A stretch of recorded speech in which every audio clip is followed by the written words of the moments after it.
Türkmenistan'ın Agrar Partiyası Mari vilayetinin häkiminiň orunwasary Agajan Bekmuradowy prezidentlige Dalaşşäher hökmünde hödürledi. Bu baradaky karar partiýanyň 15 fevralda Aşgabatda geçirilen nowatdan daşary 4-nji gurultoýunda kabul edildi. Türkmen Döwlet Habarlar Agentliginiň maglumatyna görä, Oba hojalyk toplumynyň binasynda geçirilen gurultoýa gatnaşyjylar Bekmuradowyň goşudurna içinde hormata münasip hünerini we şahsy häsiýetlerini belläp çykyşlary etdiler. Çykyşlar we ses bermek tamamlanandan soňra degişli karar bir agızdan kabul edildi diýilip resmi habarda nytalýar. Maglumata görä Agajan Bekmuradow 1995-nji ýylda Türkmen Döwlet Binagerlik Guruluşyk institutuny tamamlap inžener guruluşykçy hünerini ele aldy. Ol dürli ýyllarda Mari vilayetynyň etraplarynyň häkimliklerinde Türkmenistanyň mawtumuladynaky ýaşlar guramasynyň wekilmadar etrap mejlisinde bu etrawyň kärdeşler arkalaşyklarynyň birleşmesinde işledi. 2017-nji ýylyň aprel aýyndan bäri Bekmuradow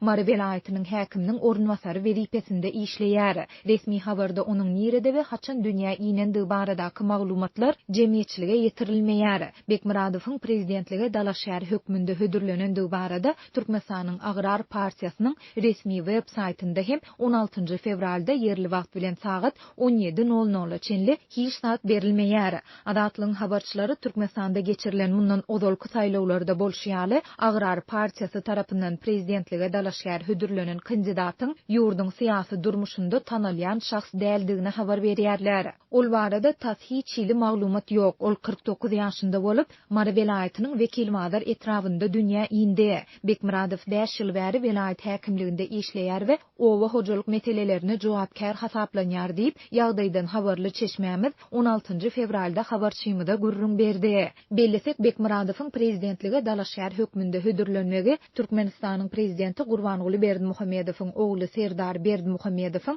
prezidentlik wezipesine Dalaşşäherliginiň merkezi saýlaw komiteti tarapyndan belligi alynan gününe gabat geldi. Serdar Berdimuhammedow ýurdun Demokratik Partiýasy tarapyndan 14 fevralda prezidentlige Dalaşşäher hödürlendi. Prezident Gurbanguly Berdimuhammedow halk maslahatynyň 11 fevralda geçirilen nowatdan daşary mejlisinde eden çykyşynda döwleti dolandyrmakda ýaş ýolbaşçylary ýol bermegi makul hasaplaýandygyny aýdyp işden çekilmek niýetini ma'lum etdi. Şondan soňra merkezi saýlaw topary 13 fevralda geçiren ýygnagynda Türkmenistanda saýlaw kampaniýalaryna badalgy berip prezidentlige Dalaşşäherleri hödürlemek işleriniň 14 fevralda başlaýandygyny ma'lum etdi. Türkmen häkimetleri ýurdun dolandyrylşynda syýasy köpdürlügiň we köp partiýalylygyň hökm sürýändigini aýdýarlar. Olar bu öňe sürmesini ýurtda 2012-nji ýylda senatçylar we telekeçiler partiýasynyň we 2014-nji ýylda Agrar partiýasynyň hasaba alynmagy bilen delillendirýärler. Ýönetimçiler ýurtda esasy adatlyklaryň berk çäklendirilýändigini belläp, bu taýlalaryň ýurtda syýasy pluralizmi döredip bilmändigini we